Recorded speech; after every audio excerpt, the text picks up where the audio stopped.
Emotions are important because they are powerful, they mediate human experiences with their surroundings, and they impact people's decision making. And online and off, emotions are often deemed to be private or have some private dimensions to them, where sharing and signaling them to others can be beneficial, but also involves privacy calculations and complex decision making processes. Emotion recognition or emotion AI systems um, refer to algorithms that claim to or intend to recognize, infer, and predict emotions or affective states more broadly using a range of data sources such as social media behaviors, streaming service use, voice, facial expressions, biometrics, body language, etc. Um, And we see this technology infiltrating many different aspects of our lives, from advertising and entertainment and the media industry more broadly to education settings, to driving and the automotive industry, and to the context of the workplace, such as in uh, job interviews, virtual job interviews. Even a couple of years ago, Zoom announced that they wanted to leverage emotion AI, which received a lot of pushback, and they didn't do it. But the technology actually does exist via a different platform that essentially people can connect to Zoom and do some form of emotion recognition. And we also see its kind of relevance in the mental health space, for instance, in the context of suicide prediction. And we also see a lot of critiques of this technology around issues like bias. For example, in facial emotion recognition in particular, there's a lot of evidence that suggests that facial emotion recognition algorithms consistently interpret Black faces to be angrier than white faces, no matter how much a Black person smiles. And we also have seen critiques of this technology that have essentially called for a universal ban by institutes such as the AI Now Institute in the United States. Um, and Psychologists looking at facial expressions in particular have contested the universality assumptions embedded in facial emotion recognition and argue that understanding the context in which expressions happen matter and overall question existing practices validity, which essentially uses Paul Ekman's overwhelmingly uses Paul Ekman's um, theory of basic emotion theories um, in the current state. Um, and we've also seen scholars um, who have long questioned affective computing systems' overall compatibility with emotion theories, especially those kinds of views to emotions that consider them to be socially constructed and situated. So, um, in my work, I argue that examining emotion AI's implications is important because people desire control and privacy over their emotions and emotion data, and decisions to share or conceal emotions are contextual and multifaceted. Second, emotions provide insights into behavior and shape human experience, decision making, and well being. And finally, while emotion AI is critiqued, like I briefly overviewed, for its validity, bias, and surveillance concerns, it continues to be patented, developed, and used without much public debate, resistance, or regulation. And so, one aspect in this discourse around emotion AI that merits investigation is how these technologies are conceived of by their inventors and what values are embedded in their designs. And another dimension, another perspective is the views of humans who produce the data that make emotion recognition possible and whose experiences are shaped by these technologies. And in this talk, I'll refer to them as data subjects. So across these two themes, and thanks to two grants from the National Science Foundation, my group has been doing a series of studies looking at the implications of emotion recognition across a range of contexts like social media, employment, job interviews, healthcare, and workplace. So today I will cover two studies that we've done in this space, but I'm happy to kind of talk more about some of the most recent work we've done as well. So starting with this first phase of looking into inventors' conceptions of emotion recognition, we looked at how inventors of emotion AI patents described and legitimized the technology in their patent applications. So this is a study I did with a former postdoc, Karen Boyd, and was published at CSCW last year. So patents in the United States and globally are legal documents. And in the US, they are evaluated based on novelty, usefulness, and non-obviousness. Aligned with science and technology scholars, though, I also see patents as political documents that allow us to see into the perspectives of inventors to some extent and the sorts of futures that they imagine their technological inventions would help facilitate, as well as the technological values that these sorts of proposed technologies embed, and ways that we might imagine in changing existing or near future practices. And so I see patents as political documents in this work that provide us with a unique window into the technology's politics, essentially. And so through a pretty labor-intensive and time-intensive process, we identified patent applications at the intersection of emotion AI and workplace. And I can kind of talk more about this process later, but long story short, 86 patents that we were able to find, patent applications that we were able to find at this intersection. And we wanted to understand what input data they use, what outputs do they claim to infer, and what actions do they take or attempt to prompt, and what are the implications of these inputs, outputs, and actions. And so a window into a future of work with emotion AI. On input data, we see that these patents use the wide range of input data, most commonly text, speech, facial images, and non-facial biometrics, and then physical activity, video, different kinds of computing behavior, context, and even things like weather and light exposure, stuff like that.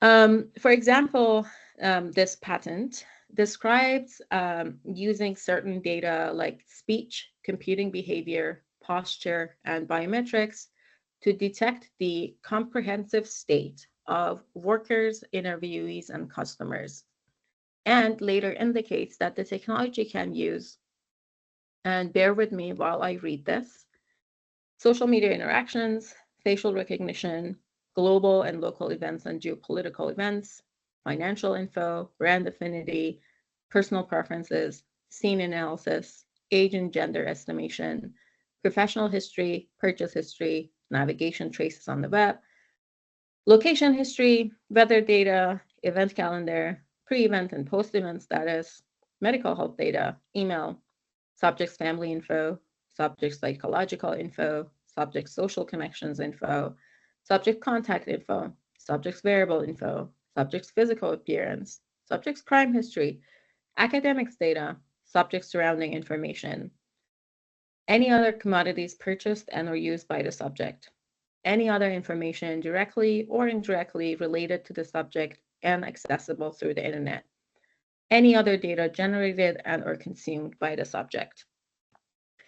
So I hope that you're overwhelmed by this slide. And I know it's not good practice to have a lot of text on a slide, but I did this intentionally.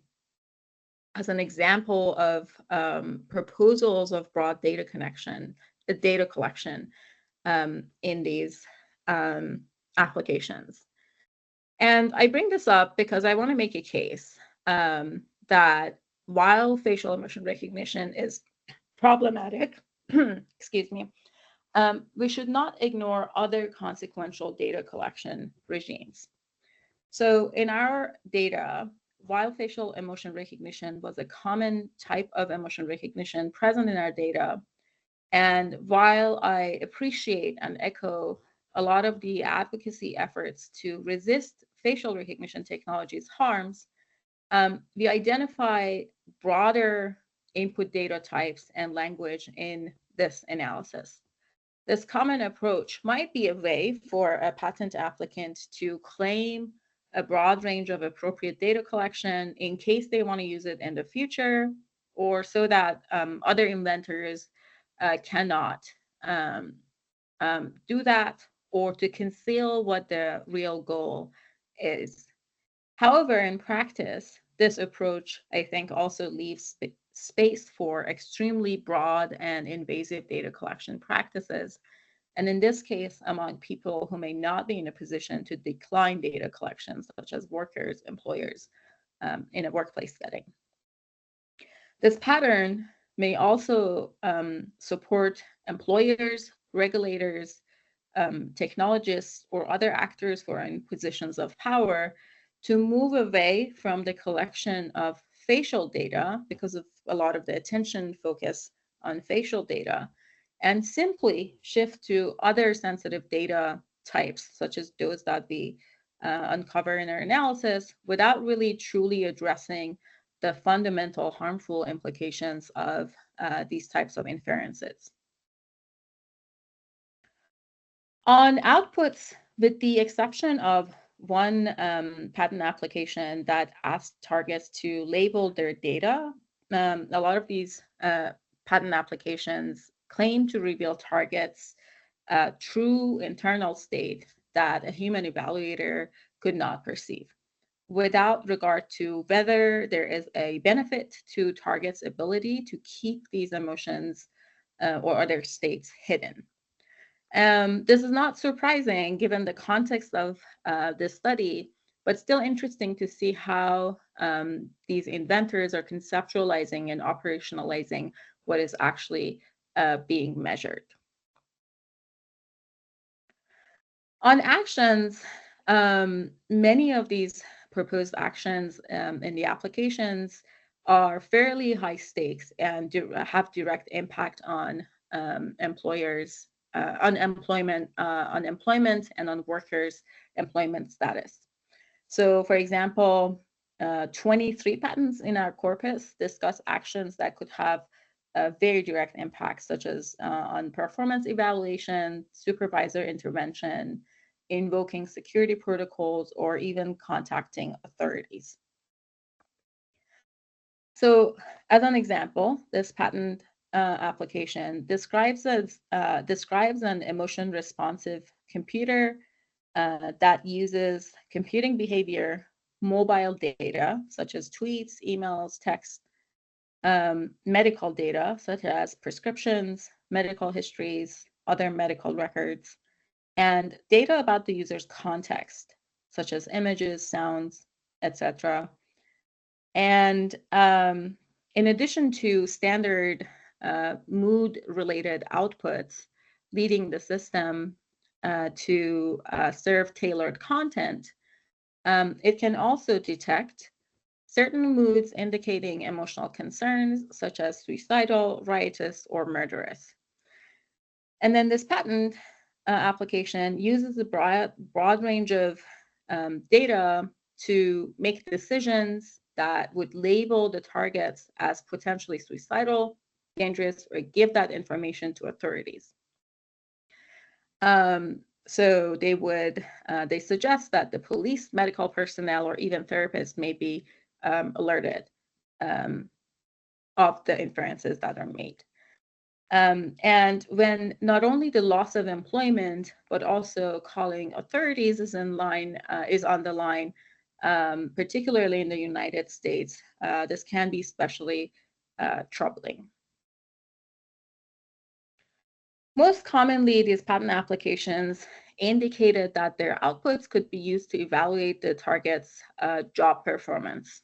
For example, this one used facial images, gesture, speech, and non-facial biometrics to estimate what they refer to as work quality parameters, which they define as things like employee tiredness, negative attitude to work, stress, anger, disrespect, and so forth. And then they say that an employer can use this information for workforce optimization, laying off underperforming employees, and promoting those employees that have a positive attitudes towards customers.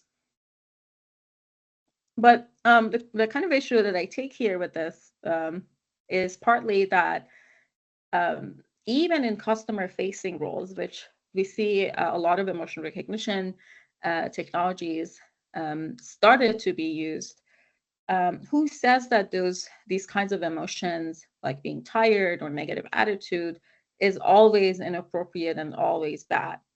And what are the implications of using technology to enforce these kinds of norms of emotional expression or emotional experiences and their appropriateness?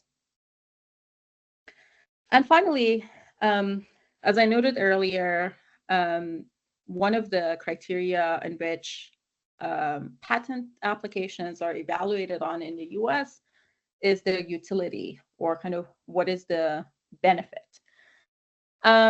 So frequently these patents describe benefits of their technology over a manual process or another existing technology.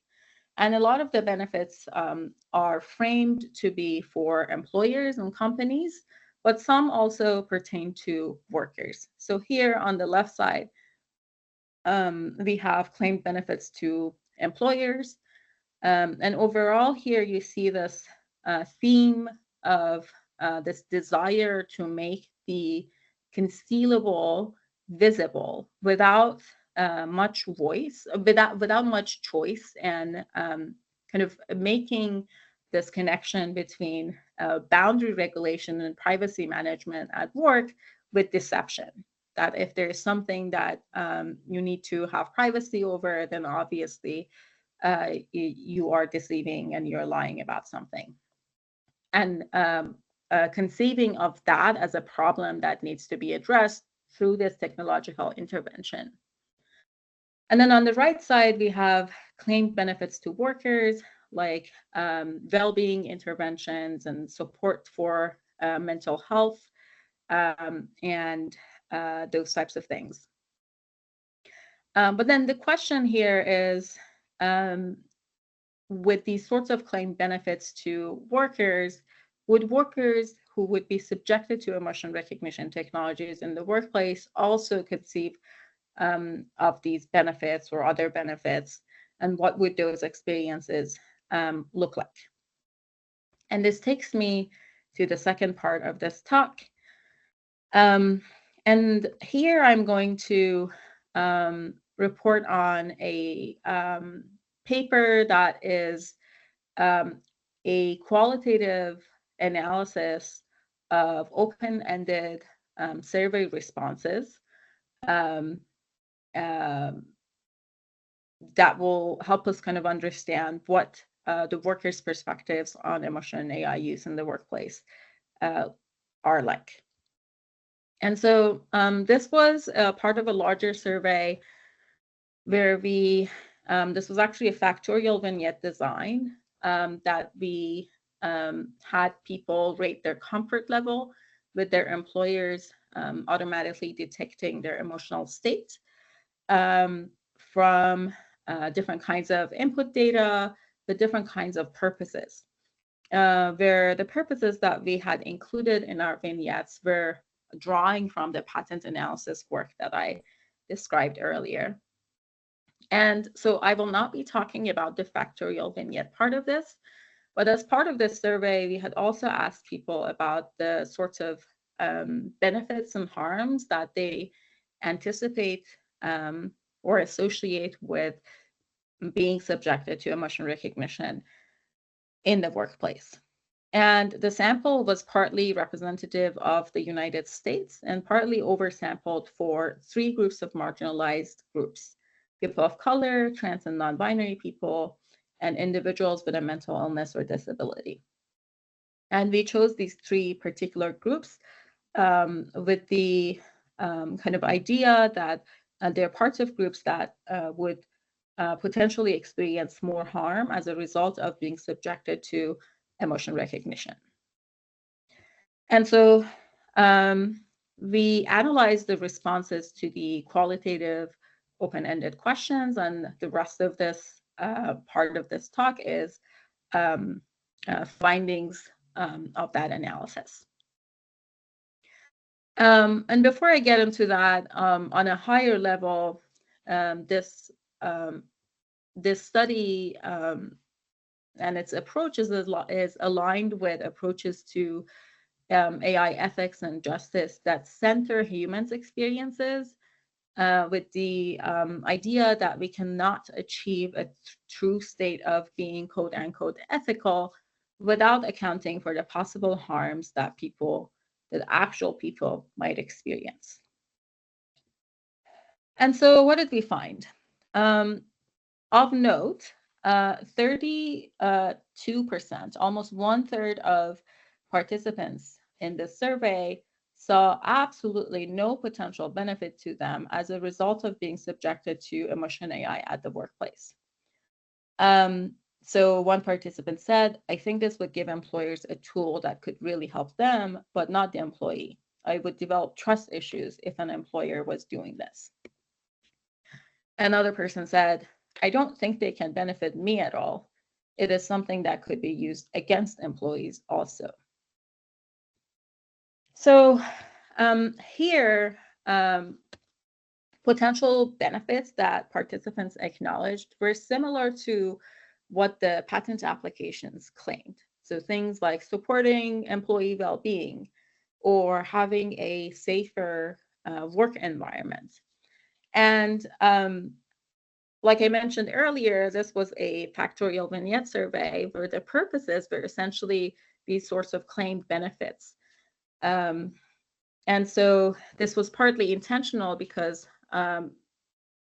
we wanted to make sure that we are not priming participants negatively for them to think of possible harms, but instead they were actually primed positively with having looked at the vignettes before responding to the open-ended questions. While a lot of the participants acknowledged some of these benefits, all of them also expressed concerns regarding the potential for these systems to result in negative consequences. And these perceived harms included harms to data subjects' well-being and privacy, harms to work performance and employment status, and the creation and perpetuating of bias and stigma. So on this first one, harms to data subjects' well-being and privacy, this participant who disclosed having multiple health conditions shared concerns regarding negative well-being implications as a result of emotion AI-induced privacy intrusions. They say, "The awareness that I'm being analyzed would ironically have a negative effect on my mental health."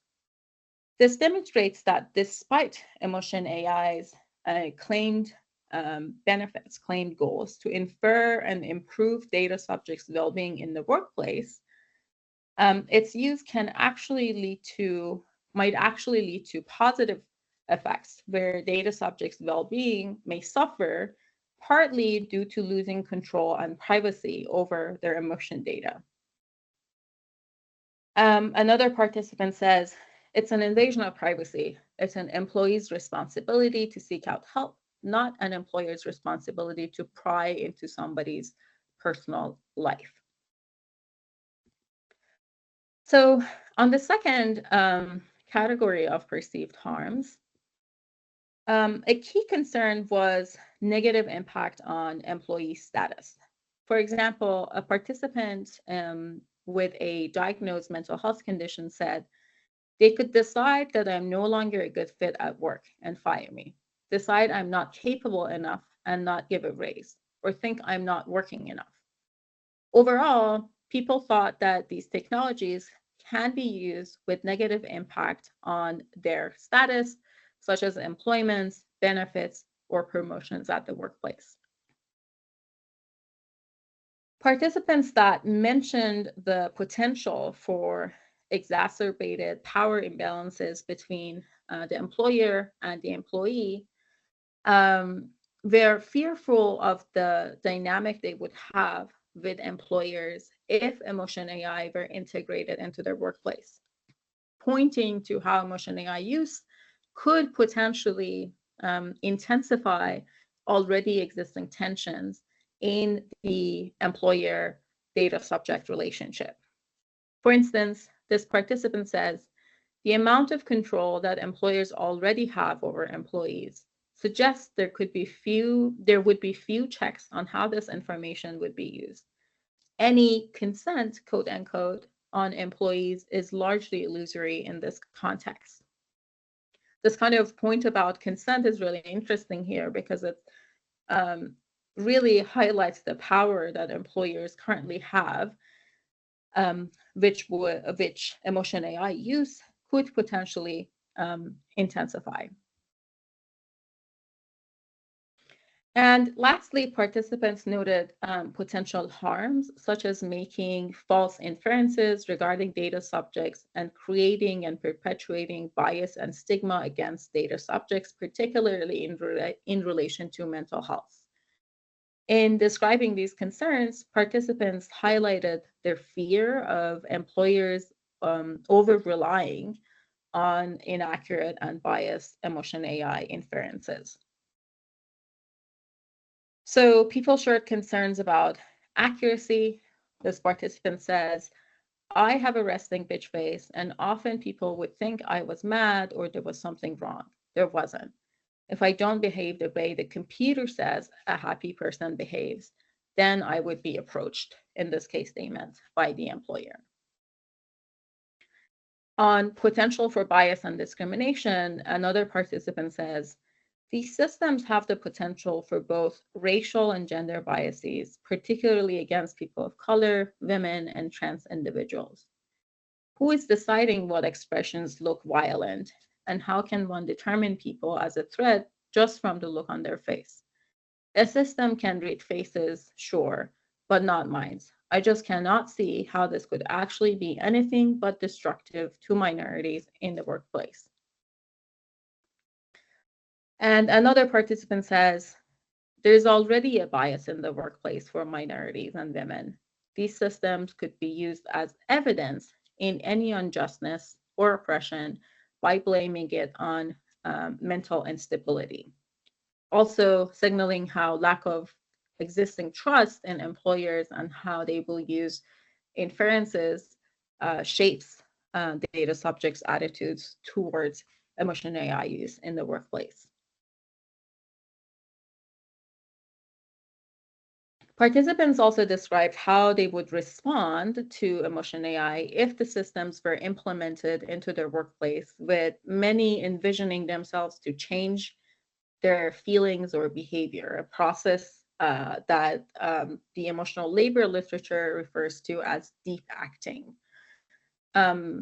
Essentially citing how they would partake in conforming to emotion AI expectations or refusing the technology altogether.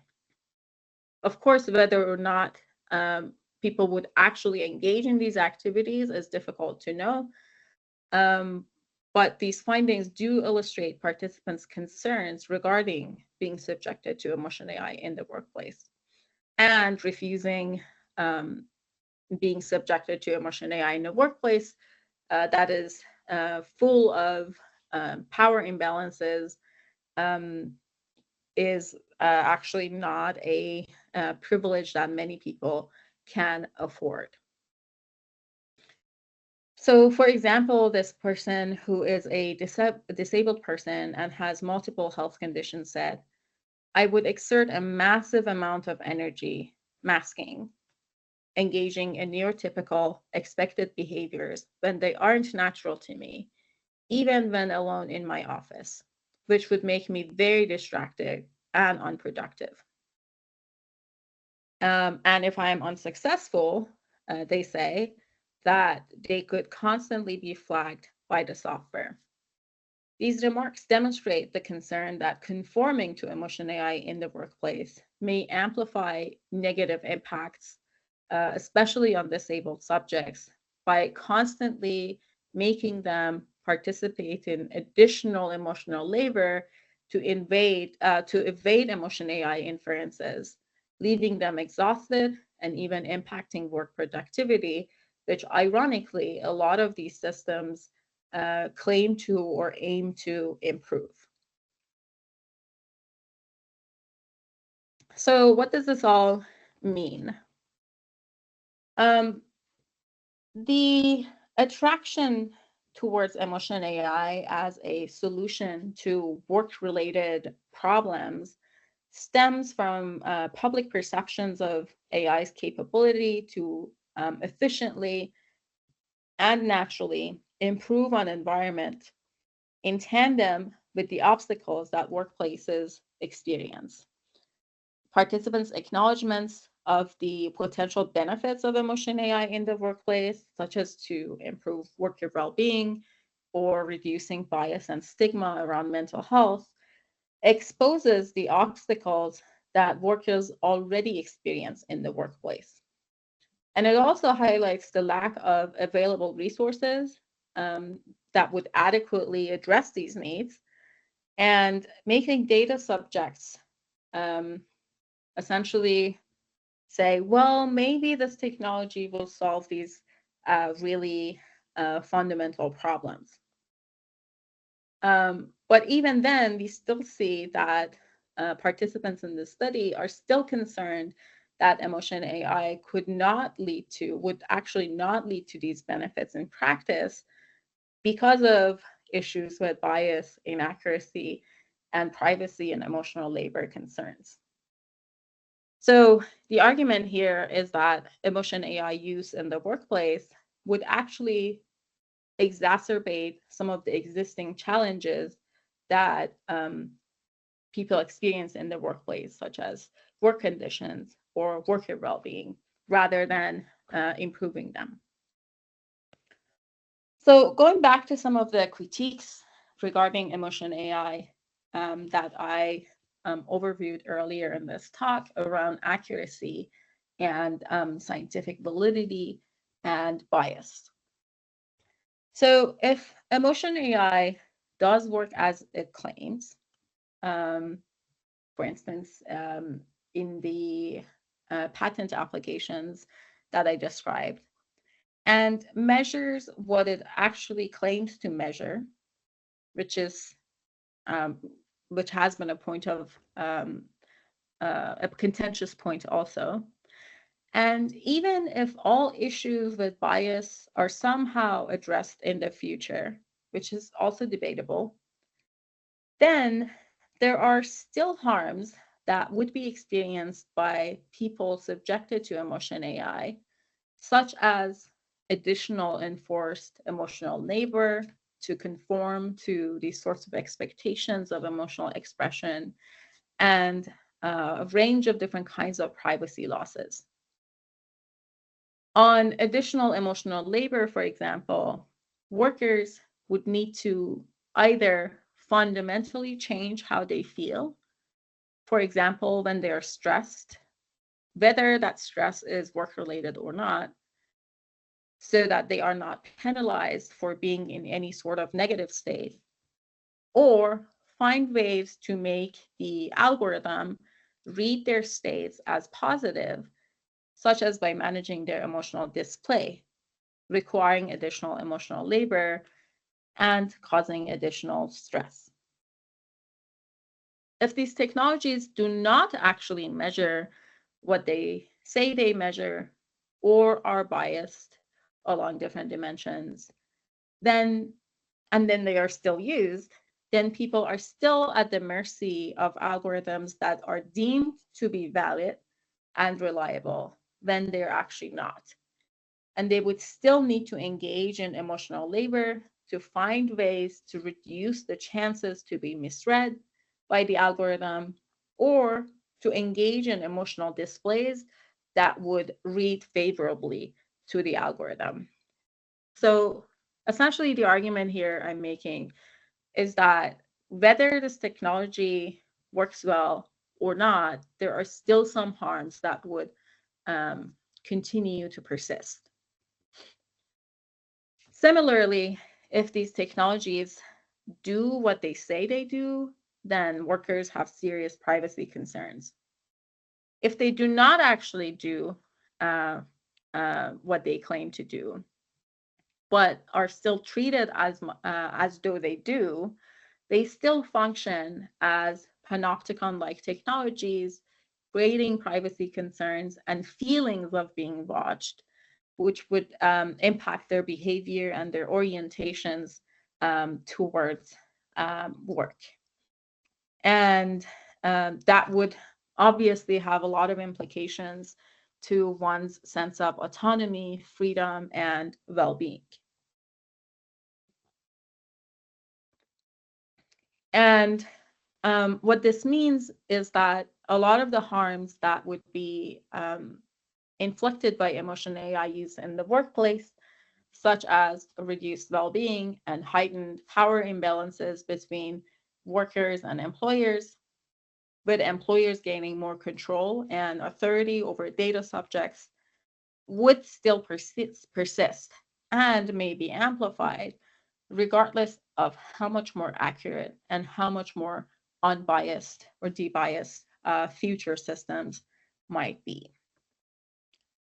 And so with that, some takeaways. Data subjects' perspectives provide insights into ethical technological development and use. Recognizing, classifying, and inferring emotions is not just a technical task. It is political, and as we see, it enacts and shifts power, for example, between workers and employers. And it can contribute to marginalization despite claimed benefits, as we've seen here in the context of the workplace. Third, data subjects' perceptions of emotion AI in the workplace, as we show, challenge this dominant discourse surrounding emotion AI and its stated purposes, such as the claim that it will improve work environment or worker well-being, showing how emotion AI use could ultimately harm the very conditions that its proponents claim it will improve, magnifying existing challenges such as worker well-being faced by workers. This means that the risks and harms associated with emotion AI in the workplace make it a problematic solution to address the deeper and structural issues of inadequate well-being support and unjust treatment in the workplace. Some problems are just not solvable by technological interventions. And fourth, some emotion AI inflicted harms would persist even if its contested qualities such as validity, bias, and accuracy are no longer a problem. And finally, I think we need to shift how we evaluate technological inventions such as patent applications and challenge the status quo of these processes. As workplace surveillance increases its reach beyond behavior and into internal states of workers, this work recommends that regulators provide protection for workers and job candidates and consider adding additional scrutiny to patent applications and subsequent services focused on their societal impact.